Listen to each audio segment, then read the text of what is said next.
El Mester de Clerecía apareix a mitjans del segle XIII i durarà fins a finals del segle XIV. Està compost per un conjunt de clergues que tracten temes històrics, religiosos i moralitzants amb finalitat didàctica i els expressen en quaderna via, que és una estrofa de 4 versos alexandrins, la qual cosa vol dir que tenen 14 síl·labes, amb 2 hemistiquis, per tant amb cesura al mig, de 7 i 7, monorrims en rima consonant. Per exemple, el Libro de Alexandre, que va sobre l'emperador Alexandre Magne, o el Libro de Apolonio, sobre el rei de Tir, o el poema de Fernán González. Escrivien per a ser llegits o recitats en veu alta. La darrera obra del grup és el Rimado de Palacio del canciller Pedro López de Ayala. Els seus 2 autors principals, però, són Gonzalo de Berceo i Juan Ruiz, l'arcipreste de Hita. Gonzalo de Berceo va néixer a Berceo, La Rioja, a finals del segle XII, i és el primer autor de literatura castellana amb nom conegut. Va ser clergue del monestir de Sant Millán de la Cogolla. Té un total de 9 obres, entre les quals destaquen les vides de sants i les obres marianes. Sobretot, Milagros de Nuestra Senyora,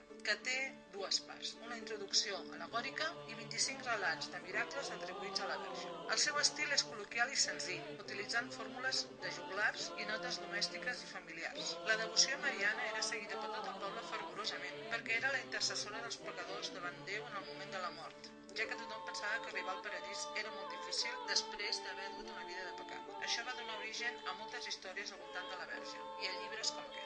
Juan Ruiz era arcipreste de Hita, a Guadalajara, i tenia una gran formació no sols llatina i cristiana, sinó també àrab i francès. Com a arcipreste tenia encarregada una diòcesi de diverses parròquies. La seva obra principal és el Libro del Buen Amor, escrit entre 1330 i 1343, la millor obra del Mester de Clerecía, amb més de 100.000 versos en quaderna via, però també amb alguns versos curts, composant 1.709 estrofes.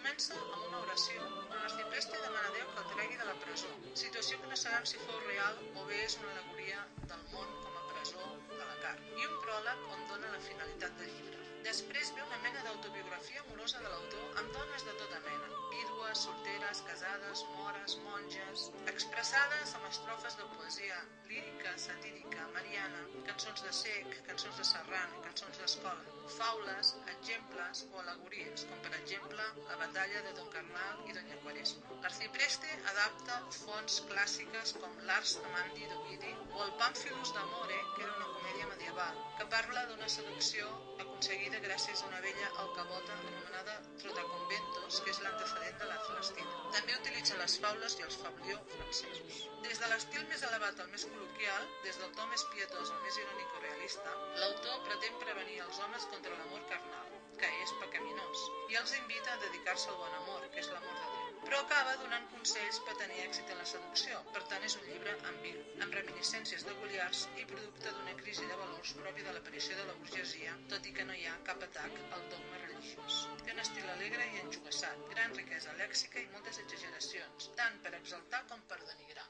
Ramon Llull és una de les figures més importants de la cultura medieval europea i la més destacada de la història de la literatura catalana. Ell és el primer a l'Europa medieval que va fer servir una llengua romànica, el català, i per això esdevé l'autèntic creador del català literari, amb una sintaxi rica, clara, plena de matisos i un lèxic ampli, precís i unívoc clarament sorprenents en aquell moment de la història de la llengua. Ramon Llull va néixer a Mallorca cap al 1235. Fill d'una família noble provinent de Catalunya, va ser educat en els ambients més selectes de l'aristocràcia de l'època. Es va casar i va tenir 2 fills, un noi i una noia. Bon coneixedor de la lírica trobadoresca, es va introduir en l'activitat literària fent com els trobadors catalans i escrivint en occità. Després s'avergonyiria d'aquesta obra i la destruiria. L'any 1263 la seva vida fa un canvi brusc i radical. Se sent cridat per Déu mentre dormia, ja que se li apareix 5 cops Jesucrist crucificat. Decideix abandonar la cort i la família per lliurar-se a la vida religiosa i passa a fer vida contemplativa i a formar-se durant 9 anys. De forma autodidacta, aprèn llatí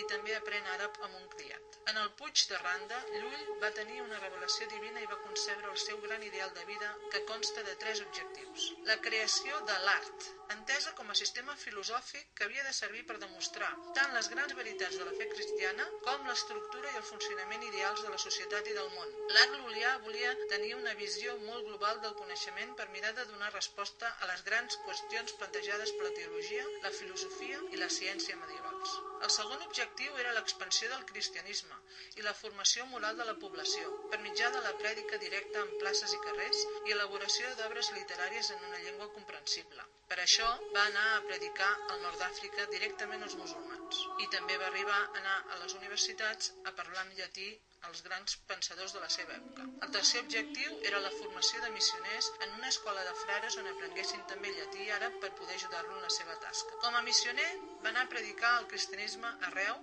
i aquesta experiència li va despertar per una banda una gran decepció i una gran tristesa, també algun perill perquè va ser empresonat o lapidat, però per altra banda també cert consol espiritual. Com a escriptor va fer una obra sorprenent per la profunditat intel·lectual, per la qualitat literària i per l'extensió. Des del punt de vista temàtic podem parlar d'obres de teologia, de moral, de filosofia i de ciència. I des del punt de vista formal, l'obra luliana consta de tractats, narracions, apòlegs, faules, aforismes, poesia en prosa, poesia en vers, exemples.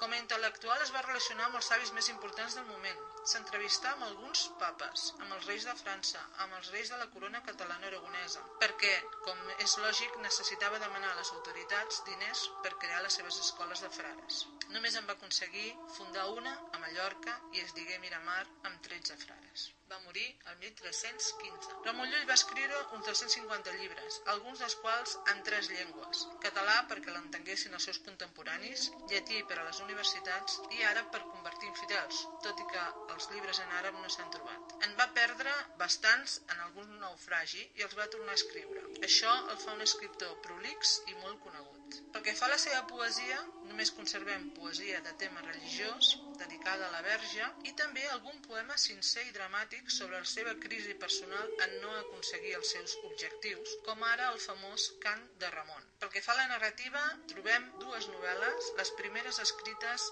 en català. La primera es diu Llibre d'Ebas de Aloma e Blanquerna son fill i explica la història d'un matrimoni cristià, Ebas de Aloma, que tenen un fill que eduquen de forma cristiana i que creix sa i feliç en bona posició econòmica. Arriba un moment que decideixen que s'ha de casar i li proposen a Natana, una veïna seva que ha sigut amiga seva de petita. Però Blanquerna té un altre objectiu, vol dedicar-se a la vida religiosa i convenç a Natana d'ingressar en un convent i ell mateix en un monestir. A partir d'aquí la novel·la ens explica l'ascensió que Blanquerna realitza per la jerarquia eclesiàstica, organitzant a la perfecció tots els estaments per on passa fins al punt que l'elegeixen papa.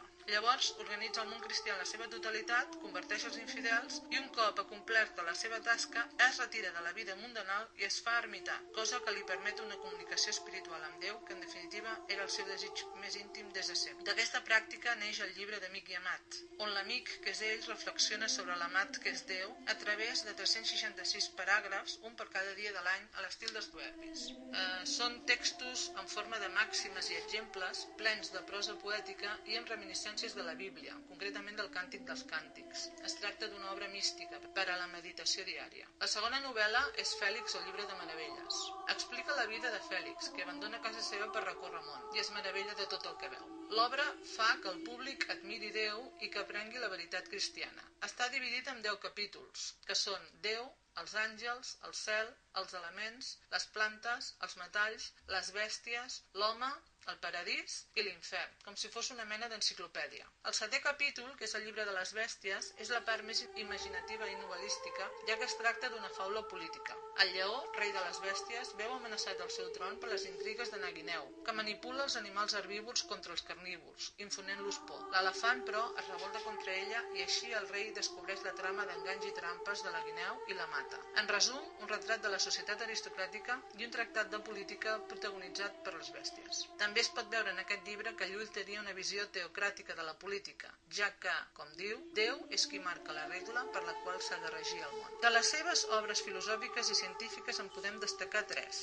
Art abreujada de trobar veritat és l'obra dedicada a explicar l'art, feta i refeta contínuament al llarg de la seva vida, que intenta reduir tots els coneixements en un nombre de principis. L'arbre de ciència té un caràcter enciclopèdic ja que, sota l'al·legoria dels arbres, jerarquitza tots els aspectes del saber humà. I Llibre de contemplació en Déu és una obra que exposa els principis teològics principals i demana l'existència dels joglars al diví per superar la tradició trobadoresca. La seva filosofia encara s'estudia avui a les universitats alemanyes sota el nom de l'holisme. Pel que fa a les obres no doctrinals, podem destacar dues: el Llibre d'Ordre de Cavalleria, que tracta sobre el codi moral d'un cavaller i va ser molt llegit a la seva època, perquè el pròleg, on un jove escuder conversa amb un ermità que ha estat cavaller, sembla un llibre de la matèria de Bretanya, i també Doctrina pueril, un manual pedagògic que Llull fa per al seu fill Domènec perquè tingui una vida exemplar.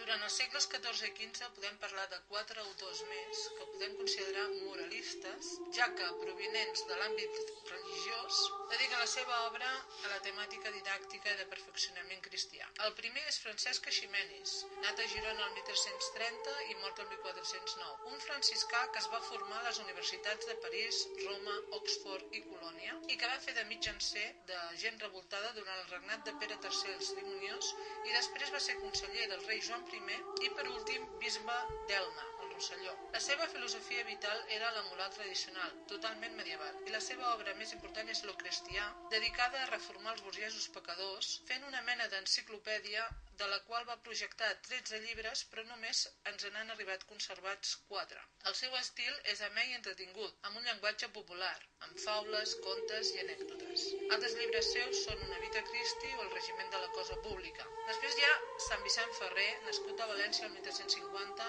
i mort el 1409, frare dominic, predicador, teòleg i polític, intervingué al cisma d'Occident i al compromís de Casp i canonitzat el 1445, amb fama de sant ja en vida perquè era seguit per una multitud de fidels arreu d'Europa allà on anava a predicar. La seva filosofia és absolutament contrària a l'humanisme i la seva obra més important són els seus sermons, que no va escriure mai ell directament, sinó que els seus seguidors es van dedicar a recopilar. El tema és que el món està ple de pecadors que seran castigats amb l'infern perquè cauen amb coses com el pecat de la moda o de la cosmètica. Els seus textos tenen molts recursos mnemotècnics per recordar el tema i exposar-lo amb ordre, un llenguatge molt col·loquial, amb moltes frases fetes, interjeccions, onomatopeies i molts exemplis, la qual cosa feia que l'arribessin a escoltar durant més de 3 hores.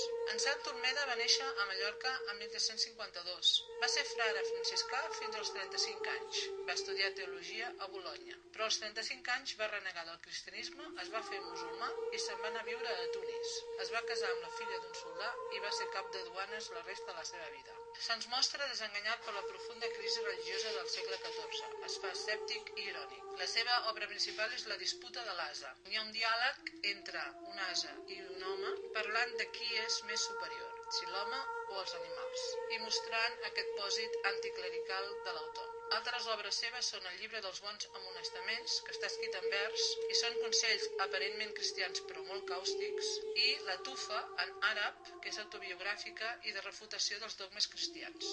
La primera escriptora en llengua catalana és Sor Isabel de Villena. Va ser una religiosa valenciana del segle XV. Nascuda probablement al 1430, filla bastarda d'Enrique de Villena, noble castellà de la Casa dels Trastàmeres. Isabel va ser batejada amb el nom de Leonor Manuel i va viure des de petita a la cort de la reina Maria de Castella i Alfons el Magnànim. El 1445 va professar en el monestir de la Trinitat de les Clarisses, que seguien la norma de Santa Clara d'Assís, a València, i va canviar el seu nom pel d'Isabel. Acabaria sent-ne l'abadessa al 1463 i va morir per una epidèmia al 1490. Durant la seva vida religiosa es va guanyar fama de santa i de reunir al seu voltant un nodrit grup d'escriptors que la veneraven per la seva altura intel·lectual. L'única obra que s'ha conservat d'ella és Vita Christi, publicada a València el 1497 per l'abadessa que la va succeir. És una narració aparentment sobre la vida de Jesucrist, escrita amb el propòsit d'il·lustrar les monges del seu convent, però en realitat està feta des d'un punt de vista femení i es dedica a parlar de les dones de la vida de Crist, Santa Anna, la seva àvia, la Verge Maria i Maria Magdalena. La seva originalitat rau en el fet que l'autor és capaç d'omplir-la amb la seva prodigiosa imaginació i el seu punt de vista femení.